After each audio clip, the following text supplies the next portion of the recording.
The Manuscript of Lilith's Kiss, as read by me, Madam Ink, veiled scribe of desire.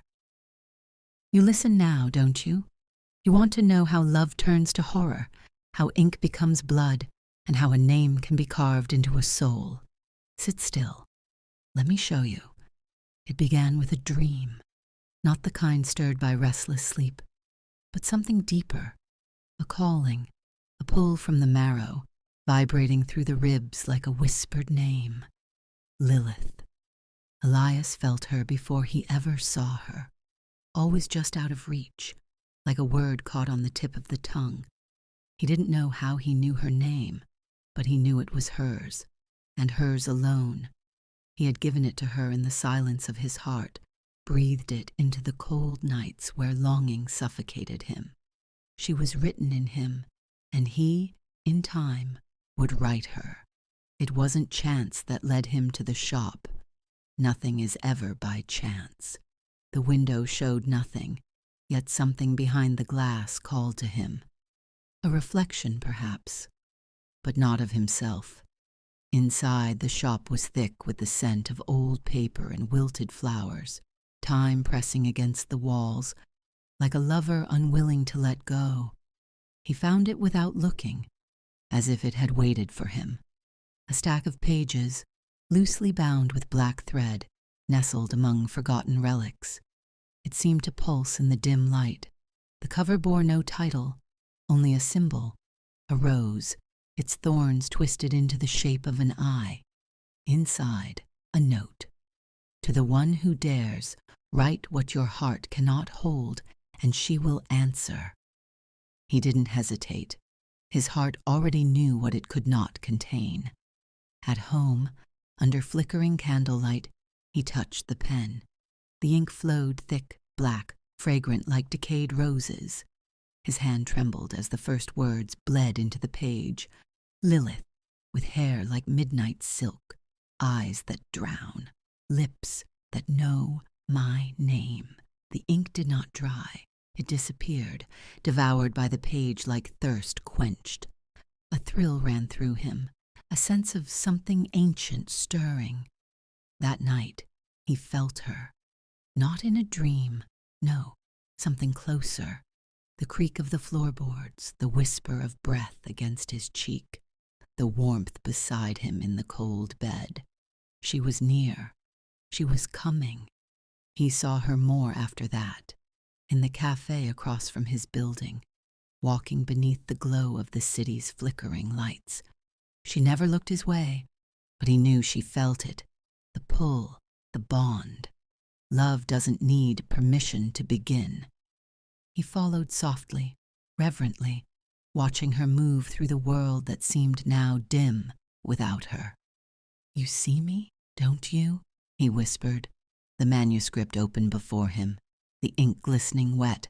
Each night he wrote, each word a thread tightening around his soul, stitching her into him. His apartment became a shrine to her beauty, her essence. Her laughter echoed in the corners of his mind, filled the empty space with sweet torment. He left her tokens, petals on her stoop, letters unsigned but soaked in devotion. You'll see, he promised her in the dark. You'll understand soon. The world outside grew distant. Time curled upon itself, days bleeding into nights. She was nearer now. He could feel her. He saw her in the mirror, behind his reflection, watching, waiting. Write more, the manuscript whispered, though it had no voice. Let her know. He did. He wrote of her warmth, her smile, the way her eyes would soften when she realized they were meant to be one. She walked home late one night, the streets empty, but for her footsteps and his. She walked faster. He followed. He didn't remember opening the door, didn't remember the struggle, if there had been one. All that mattered was that she was here now, with him. She awoke in darkness. The room smelled of ink and something sweeter, something more intimate, decay. Her eyes were wide, shining with something he didn't yet understand. Don't be afraid, he soothed, the manuscript heavy in his lap. You're home now. She didn't speak, but that was all right. Love didn't need words at first. Love was patient. Love was kind. He sat beside her, pen in hand, and wrote, "Forever bound, flesh to flesh, heart to heart." She trembled at his touch, but he was gentle. Love is always painful at first, but she would see. She would feel it soon. The ink ran freely now, staining his hands, the pages, the floor. Her body, once vibrant, now still, was a canvas. He arranged her carefully, lovingly, each limb placed as though composing a portrait. Her head rested nearby, eyes open, watching him, watching. "You are perfect," he whispered, pressing her cold fingers to his chest. "Now we are one."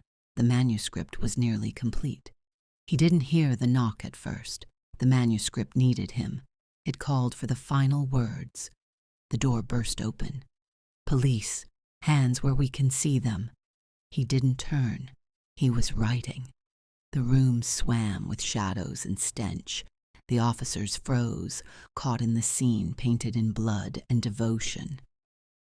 The walls were covered in pages, torn, smeared, splattered. Her body scattered, worshipped. Elias sat in the center, smiling softly. "She's sleeping," he said, eyes never leaving the manuscript. "Please don't wake her." They moved to him, to pull him away, but he fought. "She's not dead. She's not dead. She's mine." They didn't understand. They could never understand. I watched from the corner, veiled in shadow, my ink dripping fresh onto the floor, into the pages they could not read. Desire writes its own ending. He turned then, eyes meeting mine, and I saw it, the truth dawning, the light dying. The manuscript fell from his hands, pages blackening, empty. I dipped my fingers into the ink, tracing the blank space he left behind. "The ink is still wet," I whispered. "Shall we begin?" Now you've heard it, as he did, as I have told it. Desire, love, horror. Are you ready for another, or shall we write something darker next?